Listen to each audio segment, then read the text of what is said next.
All right, notice the title of this note. It says Algebra Review Day 2, Simplifying Radicals Again. Guys, can you guess what's been a struggle for a lot of you here in regular geometry since we started working with Pythagorean theorem and even just special right triangles?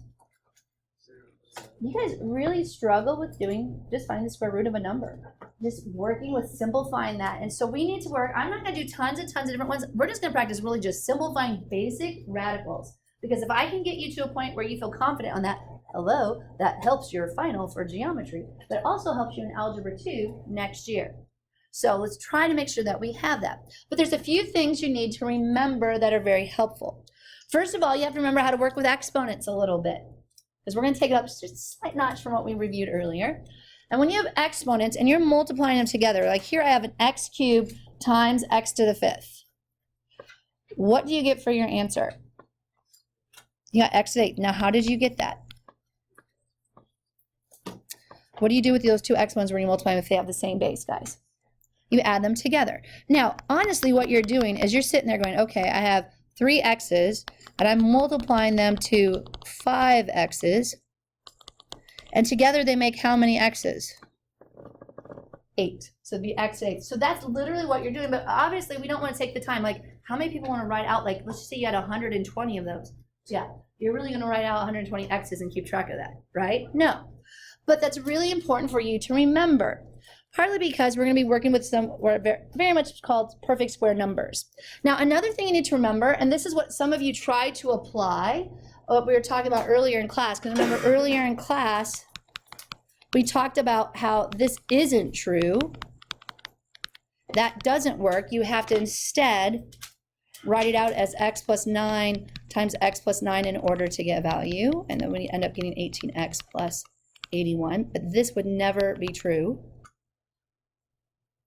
A lot of you were trying to do that as if you were doing this exponent rule number 2.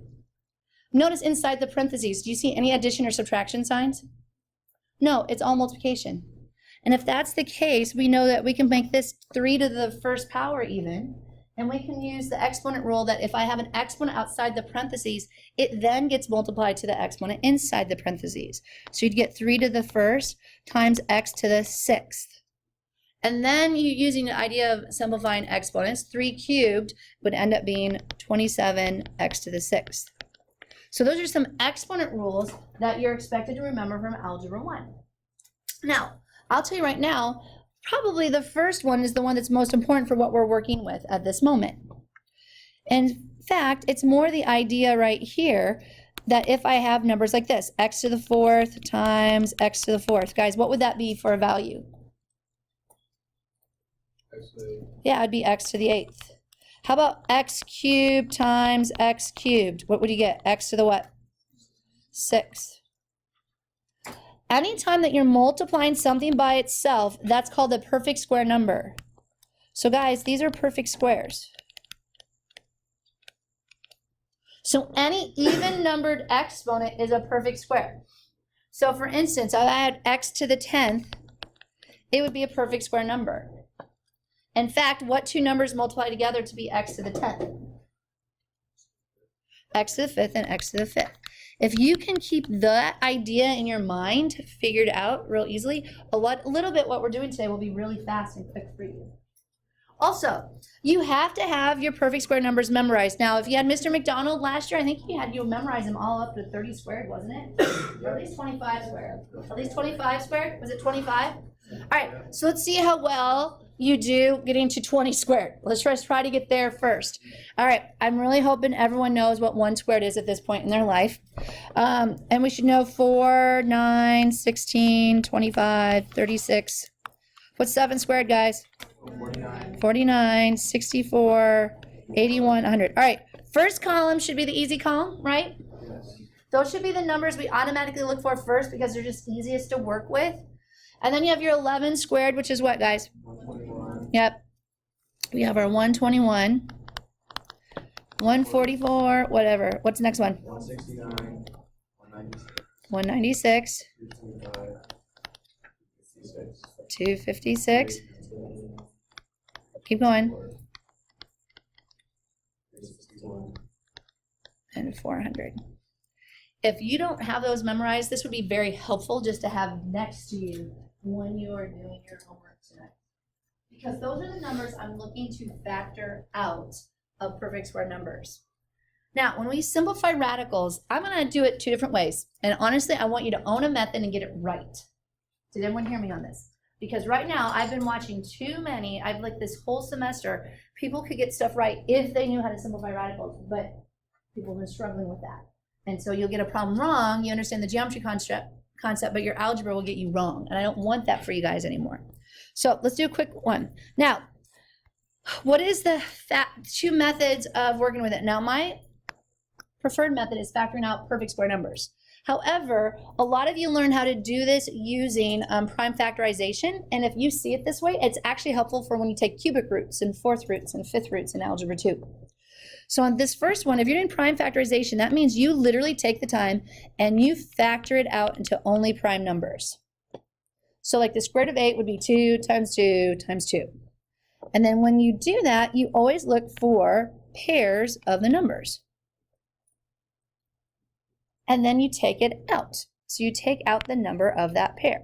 So in this case, I would simplify out and I'd take a 2. So it'd be 2 root 2.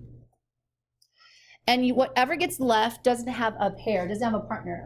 Think of it kind of like a married couple, okay? So 2 become 1 because they're compatible, 2 times 2. 2 become 1, they come out of the wedding chapel as one couple, so the number 2. What's left is the old man. Okay, it's sad, but it works, okay. But use that type of idea. So prime factorization, some of you are very good at it when you do it this way. But then there are some of you who can do it in your head. Those of us who can do it in our head quickly, do the second method. Taking out the perfect square numbers, because you always look for the largest one. Well, what is the largest perfect square number out of 8? 4, and 2 is a prime number that gets left. It's not a perfect square number. Well, what's the square root of 4? 2 root 2. A lot of you kind of think like I do on the one on the right, but some of you need to do the prime factorization method as well. You'll get the same answer. All right, let's look at the next one here. I get here 2 times the square root of 98. So if I'm doing prime factorization, those people who really need to do this, it's called the factor tree gets you the prime factorization. Do you remember the old factor trees? So you have 2 times what? 49, and then you can break 49 down to what? 7 and 7. So you rewrite this as 2 times the square root of 2 times 7 times 7. Well, what's your pair then? The 7, right? So remember, only one 7 comes out though, the 2 become 1. So you take that 7 out front and you go 7 times 2 root 2. What was 7 times 2? 14 root 2. Prime factorization is not bad, but that's a small number. Look at this one over here. Instead, I want to take out perfect square number. Well, I look for patterns. I know that 98's largest perfect square number is 49. 49 times 2 is 98. What's the square root of 49? So I get 2 times 7 times root 2. I get 14 root 2. And I didn't have to make a factor tree. But notice, both ways, are they good ways? So make sure you get it right. Let's do the next one. Oh, fun. I'm looking here at prime factorization. I got x to the 6th. Well, that means I have x times x times x. Gotta make sure I have enough spots here. Times x times x. Can I start pulling out pairs? Because I have one here. I have another pair here. I got another pair right here. So what do you get? X times what? X times x. What is that to what power?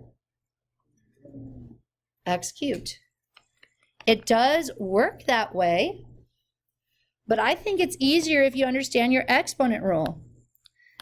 I know this x to the 6th power is a perfect square number. Guys, didn't we even use an example of that up here? We do it over, no, did I not? Oh, not far enough. Did I not use x to the 6? Nope, I didn't, did I? I used that with my advanced kids. When you work with that, what is the perfect square number that multiplies together to be x to the 6th? What number times itself? Think about what two numbers multiply together to be x to the 6th. X cubed and x cubed. Here's how easy it is to do, and this is really just a trick to memorize. What's half of 6? Thank you very much. There's your answer, x cubed. If it's an even exponent, that's how easy it is to get. And in fact, I think it's easier than writing out the whole factorization of it. But you can get it right if you do it the long way. Even exponents are a good thing. All right, our memory's being jarred here. All right, flip over in the back here. Or on the bottom here. We got D. I get the square root of 75, x to the 5th, y to the 4th. Let's do the prime factorization method. Guys, what does 75 factor out to be? 5 times 5 times what? 3, all right? And then I got x to the 5th. Well, that's lovely, 5 x's. Y to the 4th gives me how many y's? All right, so that's prime factorization. Let's start pulling out our pairs. All right. Let's keep this easy on ourselves. Let's take the pairs out and just put them out front here. I have a pair of 5, so can I bring a 5 out? Remember, so 2 become 1. The 3, do I have anything there with that? So it stays in my radical. Then we look for other pairs of x's here. I've got 1, 2. How many pairs do I got? So that's going to be x what? So that's x squared. What gets left? X. Remember we had the 3 got left, the x got left. Now I'm looking for pairs of y's. I got 1 pair. I got another pair. So that's y what? Y squared. There's your answer. 5x squared, y squared, the square root of 3x.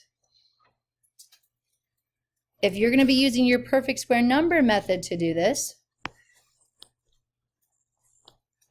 I think it's a little bit easier to do this. What's the perfect square number that comes out of 75? 25. Doesn't the 3 still get left? Right? X to the 5th. Is x to the 5th a perfect square number? Is it an even exponent?